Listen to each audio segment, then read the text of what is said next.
ladies and gentlemen. It's 9:30 almost this afternoon. Welcome to the fourth day of the Barton Biomass Incinerator inquiry. And we're continuing with the evidence of Breathe Clean Air Group today. I think you have two witnesses on that today, Mr. I do, sir. Before I start, the document that you spoke to me about this morning, the Chromium document, we have a single copy here, and my solicitor is going to attempt to find copying facilities in this building in order to provide a copy for you. Okay. It may be that somebody else could provide me with a copy just for the sake of the inquiry. I do apologise. I think it's in my mind's eye in my inbox, but I think I will have to print it out. So, is it? Are you going to be calling Dr. No, Mr. Manchester. Mr. Manchester. Okay.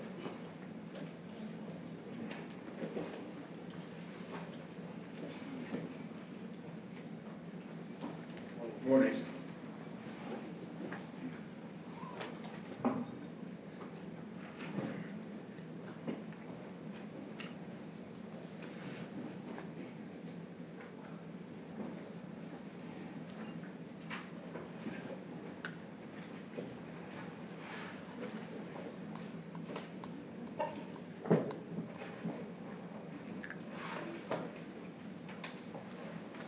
Good morning, Mr. Manager. Perhaps if you look at the, I can't see from here what you have in front of you.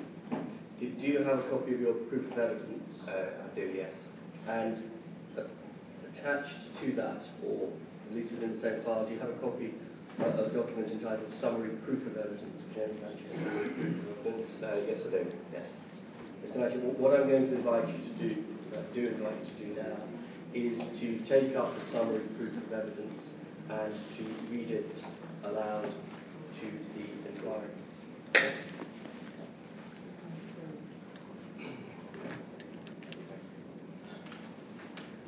Okay, this is my proof of evidence summary. My name is James Manship, a local resident of Rochester Road, Davyhulme, a business owner in Urmston Town Centre, actually on Crossbanks Road. Although I have no professional planning expertise or qualifications that could be considered directly relevant to my proof of evidence, I do believe I have the capability to express the views and opinions of many people living and working within the close proximity of the proposal. I have lived in Davyhulme since August 2009, whilst leasing business premises with my partner since July 2007. Our business is also a member of the Urmston Partnership, a group of local businesses and residents aiming to promote our town centre and support its growth, vitality and development.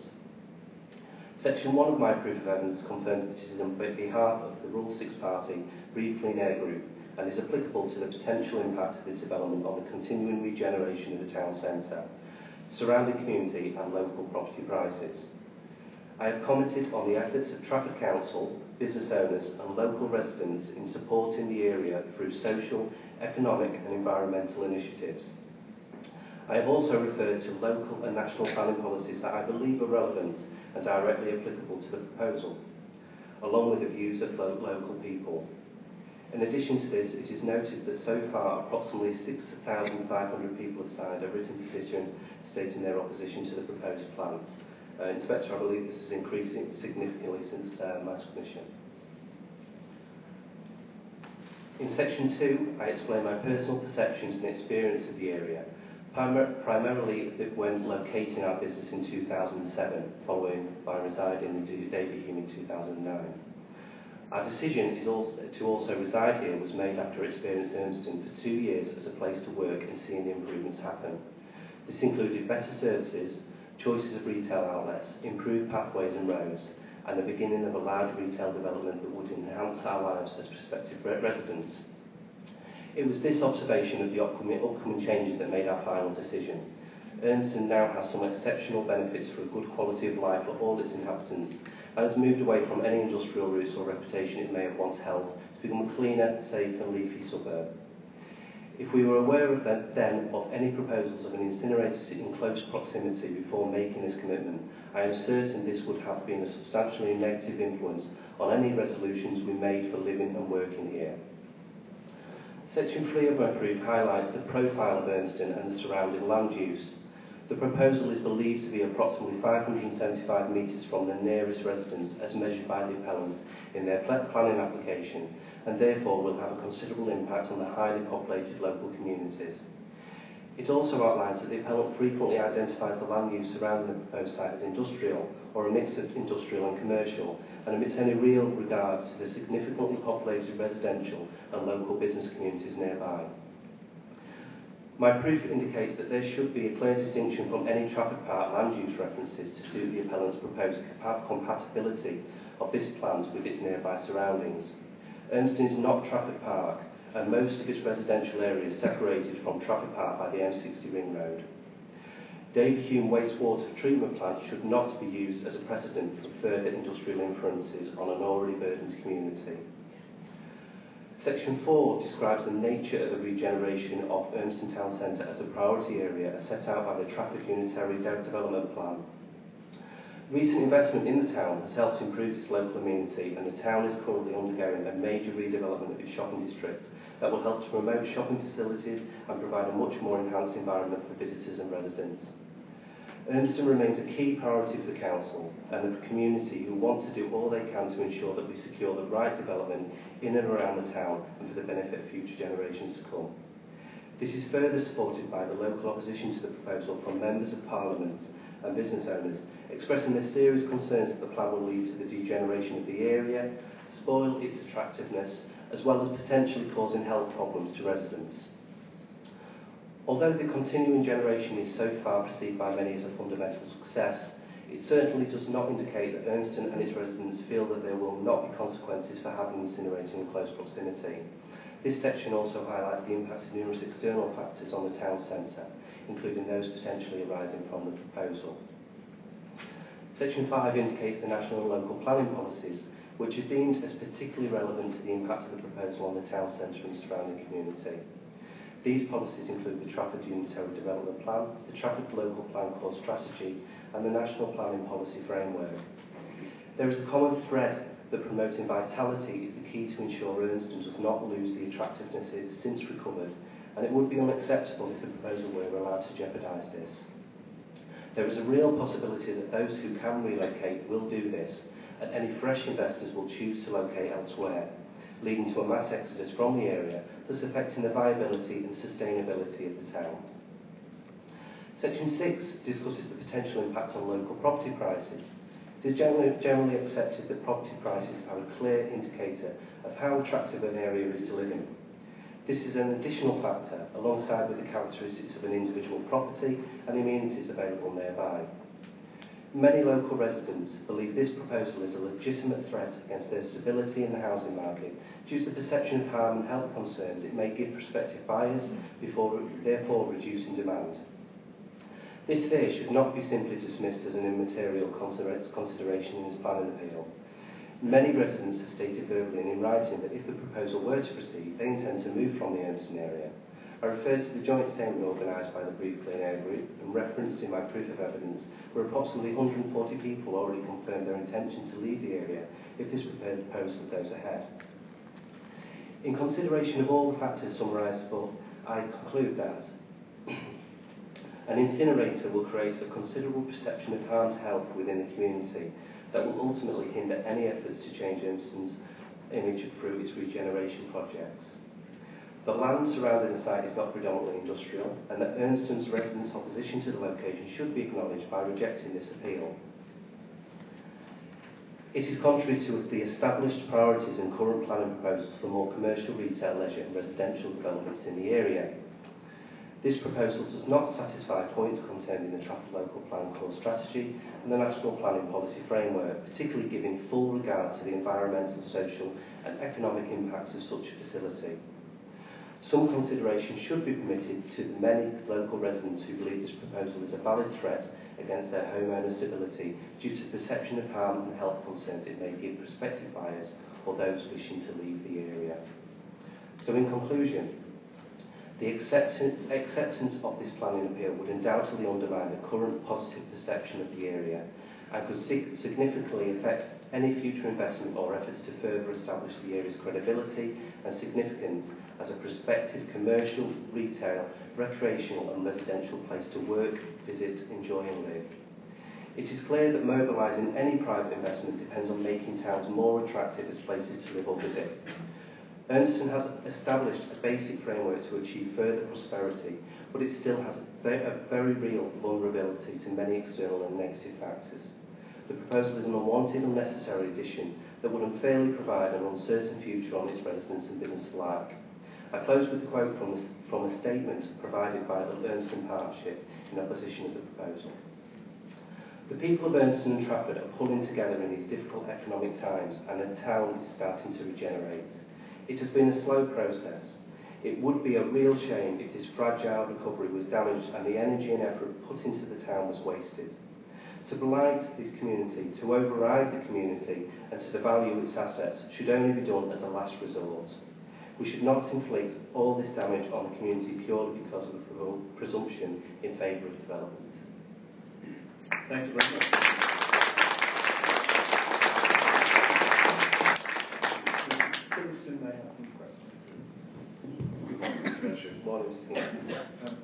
May I ask, I've just got two things I want to ask you. One, did you make any representations with regard to the Trafford Core Strategy development in the Trafford rectangle? Any representations? You know, we've got the core strategy, and the council will have made sure everyone knew that they were preparing it as a planning document. And I wondered whether you made any representations with regard to it. Could you rephrase the question, please? Did you write to the council when they were preparing this and they were asking people for their views? Oh, right. Apologies. Did yes, you write, I understand what you're saying now. to Did I make representations out of it to the council at the time? No, I didn't. No. Okay, thank you very much. And the second thing was that I noticed that you produced as your final Appendix 12 a study that's the economic impact of an EFW incinerator in Newhaven. Yes. And I assume that you produced that study on the basis that you thought that it, although obviously Newhaven is not Trafford, some distance away, you thought that a study undertaken somewhere else might contain principles, messages that could be appropriately applied in other locations. That's why you produced a study about somewhere else. Certainly it was a reference to correlation maybe in regards to the property prices and the impact that energy to waste incinerators would have. Indeed, I would suspect that, or I would agree that the inspector or any other inspector would need to look at all the individual factors of a certain area in order to make a decision. In this case, or in the case of the REP proposal, certainly I would hope that the inspector would give the weight of a highly populated residential area and the attractiveness and the effective attractiveness of the area. I feel that although that was referenced, in my proof of evidence, certainly that was done to show that there is some correlation in regards to the effect. The simple message from your point of view in putting in the study was to say studies carried out somewhere else can contain messages like the correlation, which may be of value in other locations, albeit that the other locations have got different characteristics. It may be, yes, but they could be applied in regards to our instances as well, and in this case itself. Thank you very much, Mr. Manship. Okay. Nothing else to ask you. Thank you. Thank you, Mr. Kingston. Do you have any re-examinations? I don't, Mr. Kingston. Okay, well, thank you very much, Mr. Manship. Okay, thank you.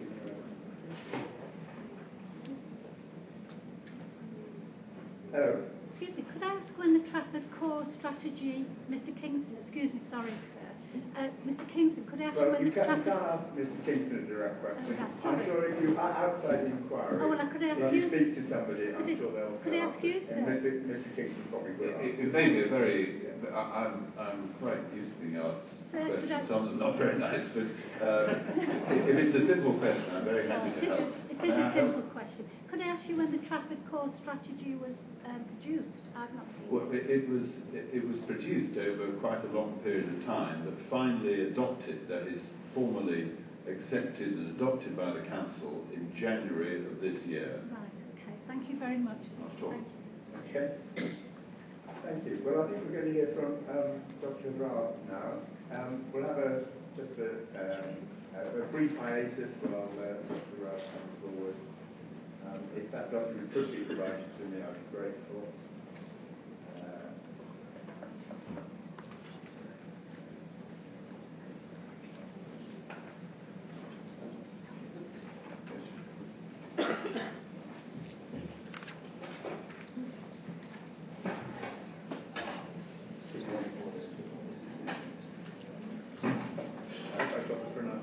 Well, yes, it's fairly. What would be the ideal pronunciation? Raab.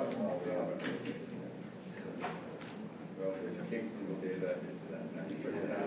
You're correcting him then, you know.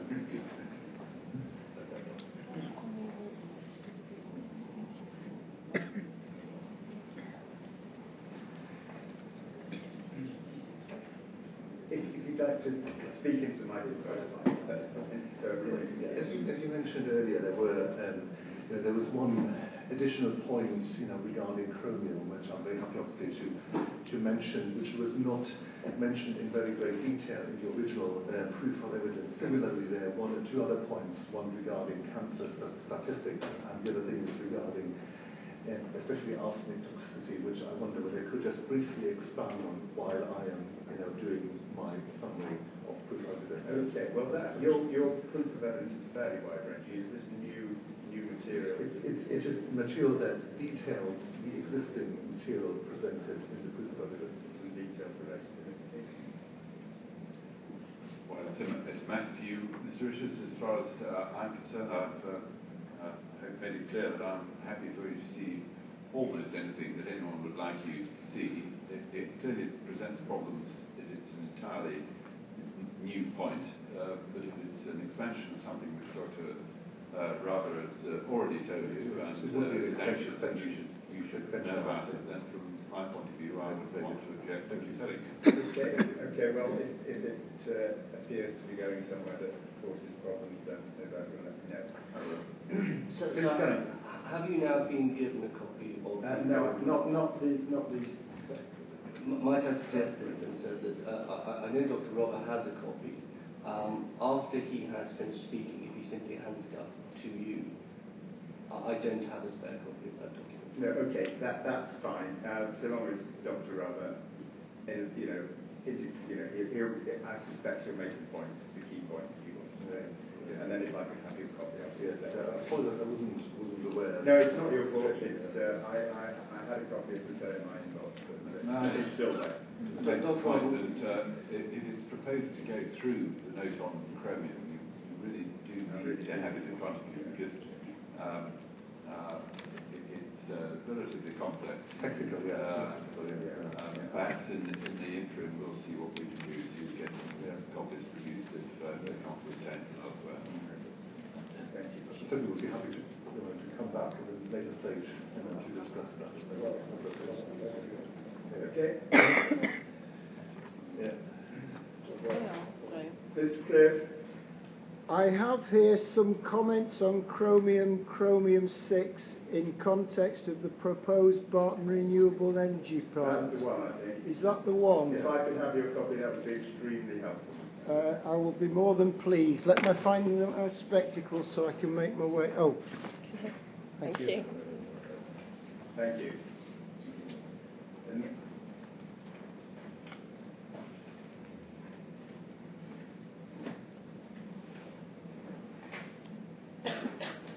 Thank you very much. And no doubt a copy can be provided for you. A further copy can be provided for you. Thank you. Okay, thank you. Okay. Dr. Robert, do you have in front of you a summary of proof of evidence with your name directly beneath that title? My summary proof of evidence, which is point 14, summary and conclusions, on page 18 and 19. Is that what you're referring to? No, it's not. It's a separate document which says summary of proof of evidence, Dr. Hans Christian Raab.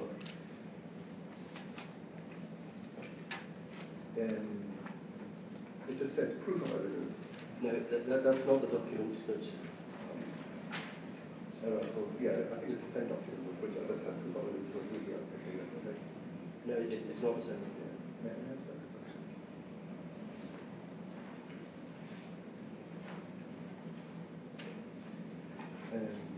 I have now, thank you, yes.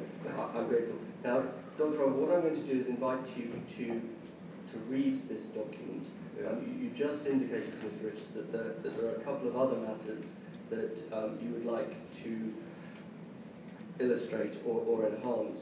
When you reach the moments in the text where you think fuller detail is required, do please simply stop and illuminate on that detail. Right. Okay. Once you've finished, I'm then going to ask you to speak to the document on chromium, which you submitted recently. Right. Okay. Is that? Yes, that's right. Yeah. Do you want me to comment? So? Sorry? Do you want me to start? Yes, please. Yeah. Good morning. My name is Dr. Hans Christian Rabe, and I am a general practitioner who has been working in Partington and Trafford since 2006. I have lived in Trafford since 1999, and my qualifications are State Exam Medicine, University of Heidelberg, Germany from 1992. I received a MD for Research Project in Primary Care from University of Heidelberg in 1993. I have passed the membership examinations of the Royal College of General Practitioners in 1997 and of the Royal College of Physicians in 1998. Also passed the diplomate of the Royal College of Obstetricians and Gynecologists in 1997. In 2005, I completed a fellowship in environmental medicine at the University of Toronto in Canada. I confirm that the proposal is totally unsuitable for the site proposed near such a densely populated area. The area already has a high traffic density and already suffers from high levels of pollution. For some pollutants, such as NO2, nitrogen oxide, the legal limits are being exceeded by 50% or more in the vicinity of the proposed incinerator. The proposed site is partially within an existing air quality management area. If we look at the recent study from Massachusetts Institute of Technology, combustion emissions from traffic and industry are currently estimated to cause at least 430 premature deaths per annum in Greater Manchester. For Trafford, the figure would be in the region of 37 premature deaths per annum as a result of combustion emissions. The proposed incinerator will worsen air quality and it will make it far more difficult or even impossible to achieve legally binding emission targets. The problem is that the UK already are at risk of being fined for continuous breaches of air quality standards set by the European Union. And should the UK be fined for air quality breaches, part of the fine could be passed on to Trafford Council. We're concerned about the carbon neutrality of the proposed incinerator, so I do not believe that it will be carbon neutral, and the proposal therefore may run counter to Trafford Council's carbon reduction targets. The problem is that there are fundamental flaws in Peel's energy risk assessment for the proposed incinerator. The health risks assessment is fatally flawed for three reasons. One, only toxicity of single pollutants are considered. However, humans are never just opposed to a single pollutant, but rather to a cocktail of pollutants. Adverse effects have been observed from a combination of chemicals, even when every single chemical was within the limits considered to be safe, quote unquote. Yeah. The risk assessment fails to take into consideration the increased vulnerability of children's bodies as they grow and develop are far more vulnerable to environmental toxin than adults, and levels of pollutions that are tolerated by adults can cause severe and irreversible health damage to children. Finally, the risk assessment by Peel completely fails to assess the risk of the proposed incinerator to the unborn child. And there's evidence that levels of pollutants that do not have adverse effects on adults can cause severe and irreversible health damage to the unborn child. Yeah. Peel Energy are thus unable to prove with sufficient robustness that their proposed incinerator will not cause adverse effects to the local population. A recent systematic review on the health effects of solid waste incinerators found increased risks for congenital malformations within 10 kilometers and increased risk of cancers within 3 kilometers of the incinerator. These are densely populated areas within 3 and 10 kilometers from the proposed site. I would now like, with the permission of the Chair, to depart briefly from the original proof of evidence and mention a few points that have not been mentioned in detail before, in order to get away from the perhaps slightly more generals of this proposal to the specifics of this proposal here. And I would like to focus on 2 areas. One is, or 3 areas. One is the metal emissions, especially metal emissions of arsenic and chromium, as mentioned before, and also nickel. I would like to briefly expand on the point made in 110 about the increased risk of congenital malformations, and also on the further point in 110 about the increased risk of cancers as a result of incinerators. And I will attempt to prove that with the toxins emitted by the proposed incinerator, which are at levels, that the levels of those that are going to be emitted could be sufficient to trigger all of those birth defects and cancers. Coming briefly to the point of arsenic. Arsenic is a well-known toxic metal. It's been described as the king of poisons and the poison of kings.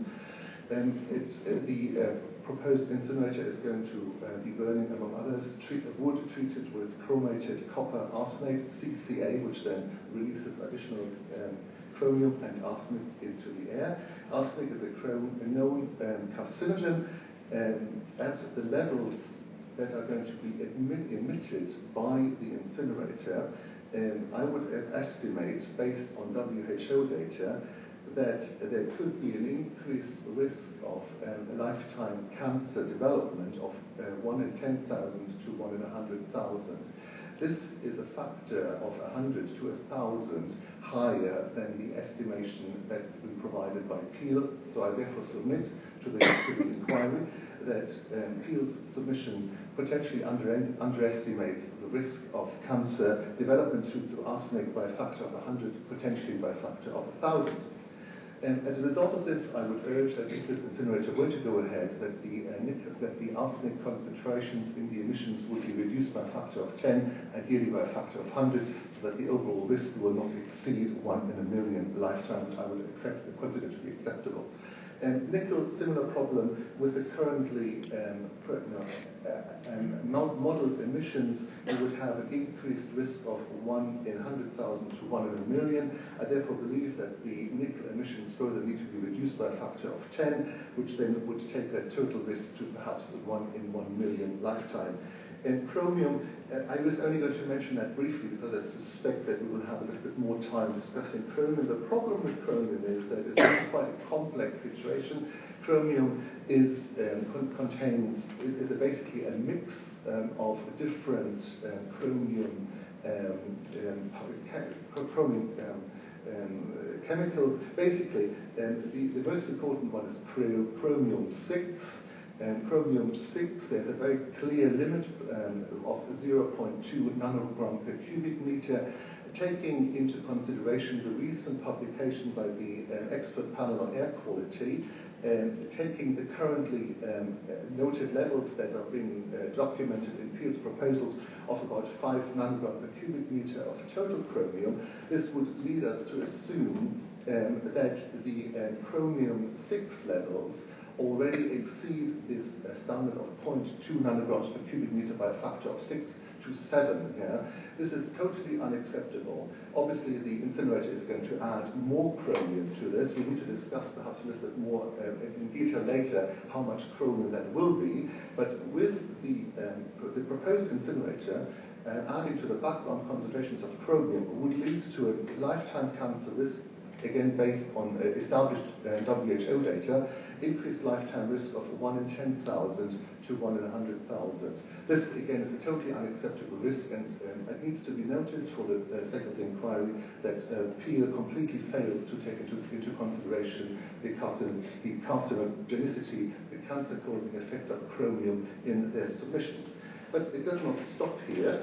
So the implication then obviously would be that, while perhaps with arsenic and with nickel we could suggest that perhaps there needs to be a reduction in limits of arsenic and emission of perhaps by a factor of 100, nickel perhaps a factor of 10, because the regulatory standard for chromium-6 is already likely to be exceeded by a factor of 6 or 7.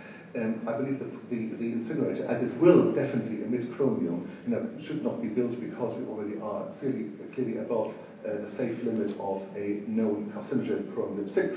It, however, does not finish here, and we need to look at dioxins and furans, which I have to admit, and I'm sorry to offend somebody, initially when I looked at the proposal I was not concerned about that.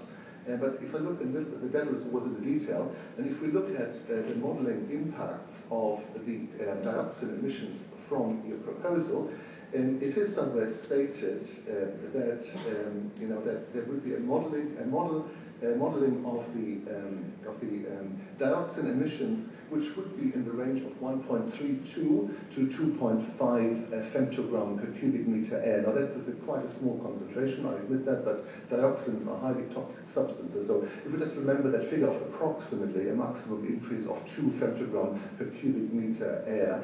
Now I was able to find 3 studies. Interesting enough, at least 2 of them were actually submitted by Peel themselves. The third study, interesting enough, was omitted in their submissions. And one study, a very recent French study, looking at the risk of malformations of babies, and they found a 3-fold increased risk of malformations of the urogenital tract of babies exposed to where the mother's been exposed to dioxin concentrations of 1.5 nanogram per cubic meter. As we remember from the appeals proposal, the modelled emissions of dioxins on top of the background concentrations would be around 1.3 to 2.25 nanograms. So in other words, this limit of 1.5 femtogram per cubic meter is likely to be exceeded. The implications of that French study were that there would be an up to 3-fold increase in the risk of congenital malformations of babies. If we take this for Trafford with about 3,000 births per annum, we could estimate that there could be around an additional 7 babies born per annum with malformations of the urogenital tract as a result of the increased dioxin concentrations. Malformations of the urogenital tract. This affects for example, the kidneys, the bladder, the ureter. Yeah, apologies, yes, I should have been a little technical. Yeah, so this is unacceptable, and in order to get this down to an acceptable level, I believe that the dioxin emissions of this incinerator need to be reduced by a factor of 10 at least, preferably by a factor of 100. I'm not sure that's technically possible, but that's what I would insist on from health grounds. 2 more studies briefly mentioned here, and I'm very grateful for the time I've been given here.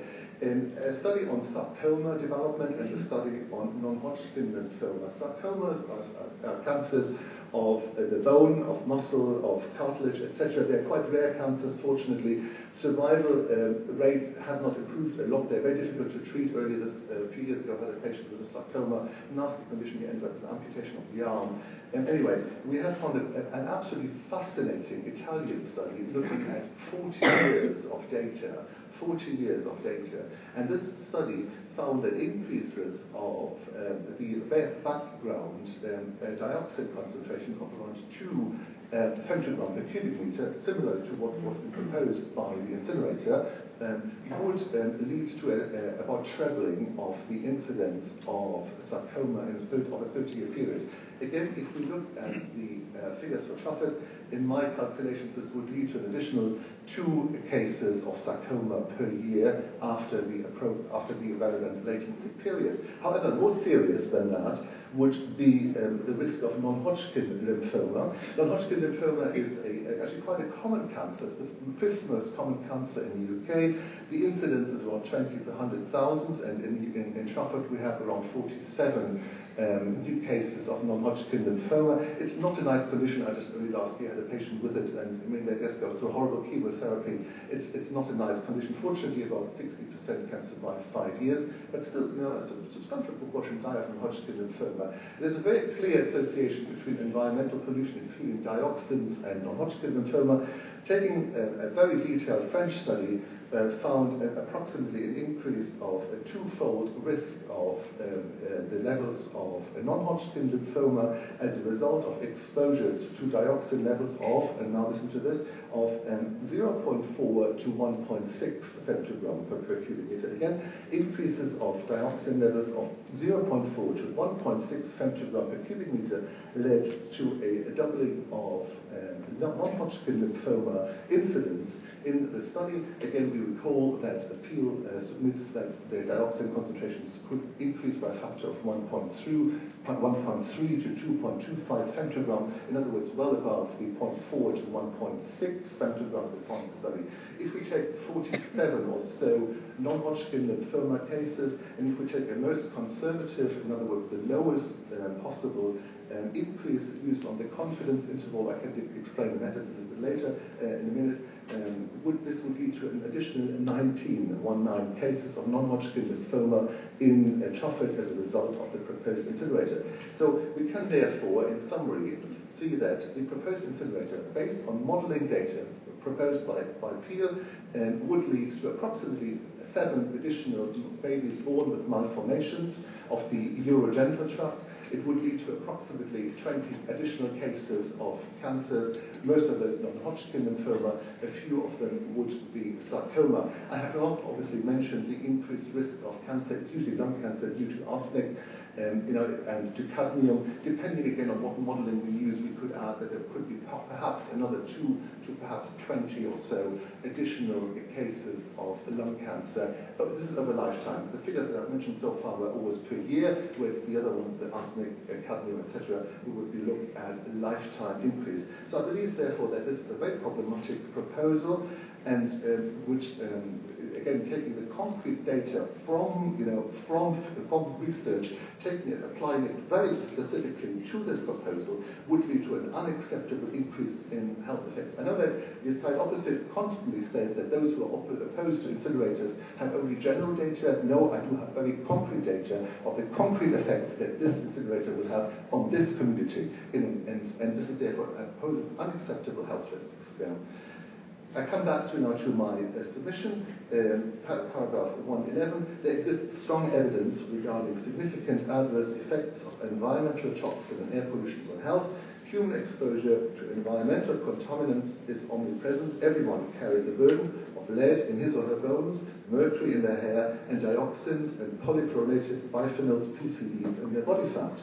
Some of the human diseases that are suspected to result from exposure to environmental contaminants are cancer, birth defects, immune system defects, reduced intelligence, quotient IQ, behavioral abnormalities, decreased fertility, altered sex hormone balance, altered metabolism, and specific organ dysfunctions. Almost every organ system may be affected by one or more substances commonly found in our environment. And I may just depart again very briefly here. I'm very grateful for your patience, Mr. Chairman. Just to quote you a very recent report by the WHO, effects on air pollution on children's health and the development review of the evidence 2005. And I would just 2 sentences from this report, if I may. From the foreword of the WHO report on environmental toxicity and children's health, 2005, very recent. Few things are as precious as our children's health. Few things are as precious as our children's health. Again, I repeat, few things are as precious as our children's health. And the consequence in this report, executive summary states, the accumulated evidence indicates that children's health is adversely affected by air pollution levels currently experienced in Europe. We're not talking about incinerators 30, 40 years ago that were really massively more polluting than they are today. We're talking about a situation with current emissions currently, today, right now in Europe. The accumulated evidence indicates that children's health is adversely affected by air pollution levels currently experienced in Europe, and the consequence is that pollution levels need to go down, not up. And this is exactly what this incinerator is going to do. It's going to worsen air quality. It's not going to make air quality any better because it is going to increase pollution levels in this area where we already have sufficient evidence that this has currently already adverse effects on health of children. Therefore, I finish with the question, do we really need to want to add, coming back to my proof of evidence, Do we really want to add to the toxic burden in an already highly polluted area by allowing an incinerator to be built that over its anticipated lifetime could release, and I might have to correct slightly here, release up to 4,000 tons of nitrogen oxide, 1,300 tons of sulfur dioxide, over 300 tons each of volatile organic components, and of small particulate matter such as PM10, and 20 tons of highly toxic metals such as mercury, lead, thallium, and others, including known carcinogens such as arsenic, cadmium, chromium, and nickel, metals that will persist in the environment essentially forever. And I submit to this inquiry that I believe it is irresponsible to do so. Thank you.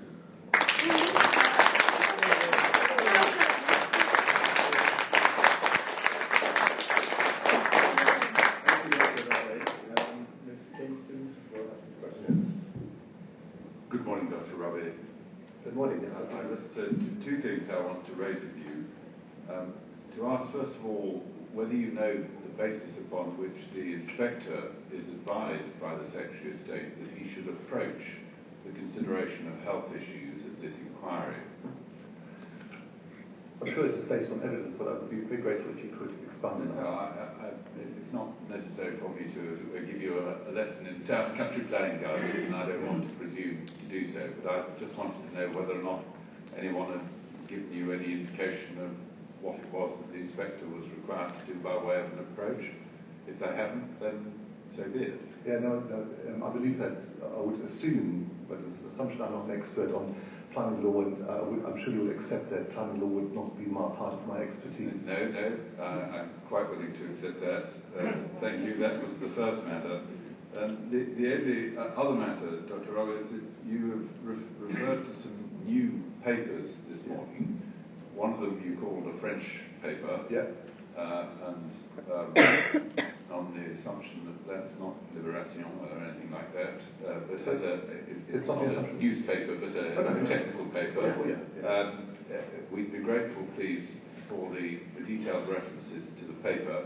And I think the second new paper you referred to was the World Health Organization paper, and it would be just helpful to have the technical reference for you. You don't need to give it now, but if you could provide it before you leave the inquiry, that would be very helpful. I mean, I can give you the reference right now if you wanted to. Okay. That's a French study which has looked at non-Hodgkin lymphoma, and maybe at the end of my session, I could actually give you that particular part of my page. Then it helps if I know as well. Okay. The study is by a French researcher called Flaubert and others, diagnosing emissions from a solid waste incinerator and risk of non-Hodgkin lymphoma. It's published in Epidemiology 2003, volume 14, pages 392 to 398. So it's Flaubert. F-L-O-R-E-T, and Wolf et al. Dioxin emissions from a solid waste incinerator and non-Hodgkin lymphoma, published in the journal Epidemiology 2003, obviously peer-reviewed journal. Just to point this out, volume 14, page 392 to 398. The WHO report is easily available on the internet. It's a report called Effects of Air Pollution on Children's Health and Development, a review of the evidence, WHO 2005. Effects of Air Pollution on Children's Health and Development, a review of the evidence, WHO report from 2005, easily available on the internet. So I think that may actually be called 104. I think it's 104. It sounds a familiar title across the world. Interesting report. The French study is an epidemiological study. Yeah. Thank you very much indeed. Thank you. Sorry, I'm reminded there was also an Italian one. Yes.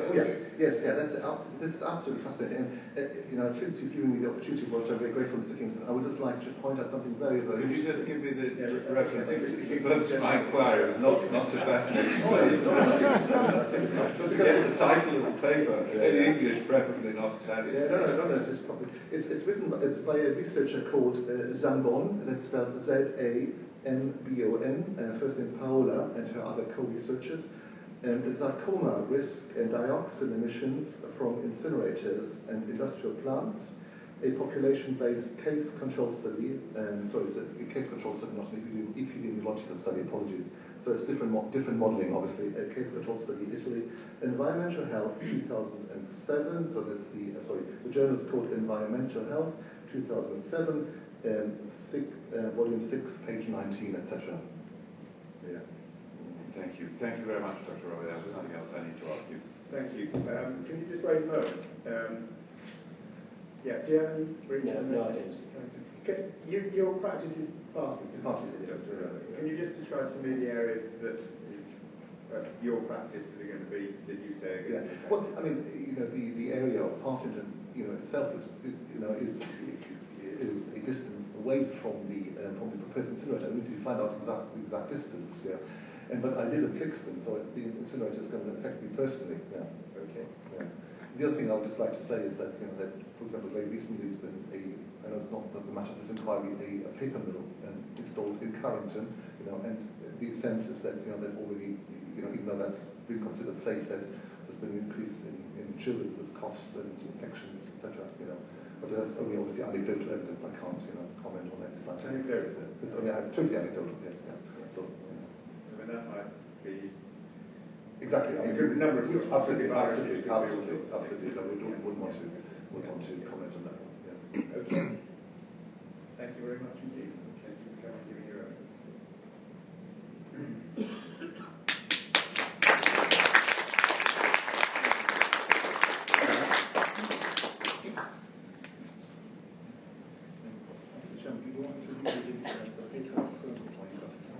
Sorry? You want to leave your paper with No, Mr. Cliff kindly provided me a copy. I've got a copy in my computer that I haven't got a copy. If I can hang on to that, Mr. Cliff, and Dr. Daly can provide you with a new copy, or perhaps No problem. You've got it. Thank you very much. Thanks for that. Okay. Chairman? Yes, sorry. May I ask if a copy of those recent documents Dr. Daly could be made, the titles of them could be made available to members of the public who want them, in particular myself, because he made a reference to arsenic, which is something that I will be touching on in evidence I will be giving next week. Okay, well, could you speak directly to him? Yeah. Let's do that. We'll do that. Yeah. Rather, I think.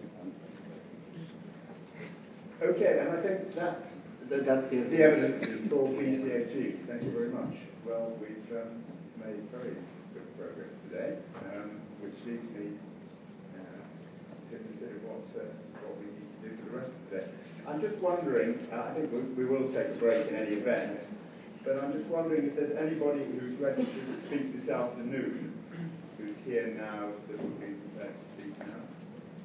Doesn't look like it. So I think we're going to have to go ahead with the session at 1:30 this afternoon.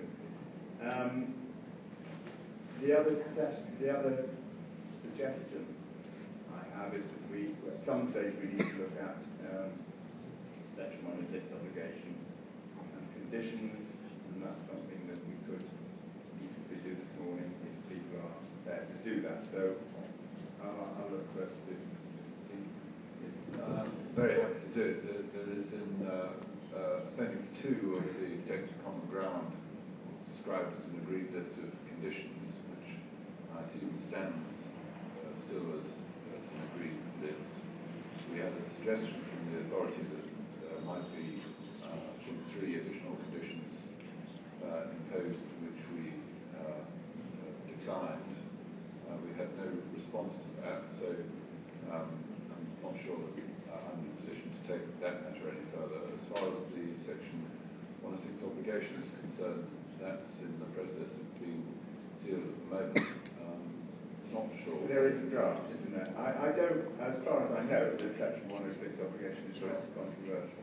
Right, but it just needs dating and total now, so apart from writing the date on it, that's done, and we could look at that. But I don't think there are any issues about it, though of course you must be satisfied that it meets appropriate regulatory requirements, otherwise someone will complain that it's not an appropriate thing for you to take into account.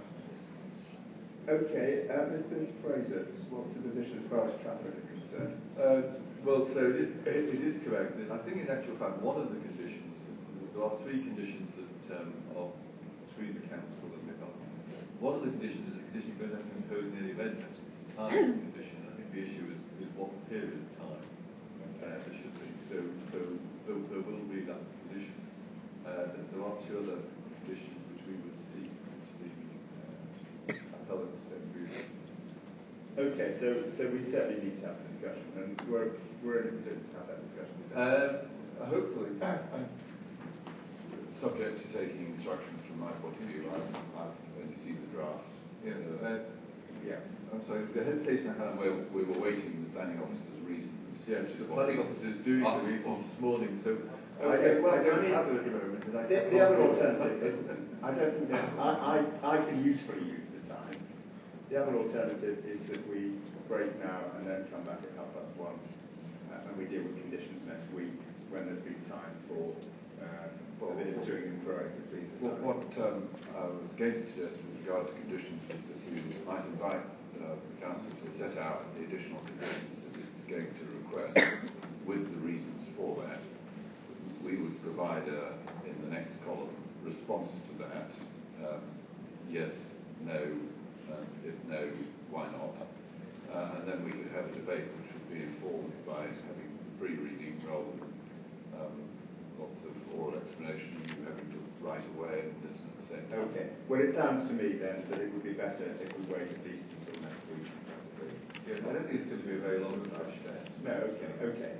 So in fact, in terms of using the time, it's not really great.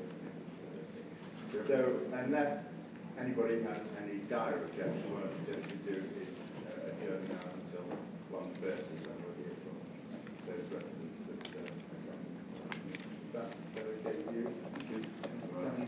Yes. Everybody else happy with that? Okay, we'll adjourn to 1:30. Thank you very much for your contribution to the work.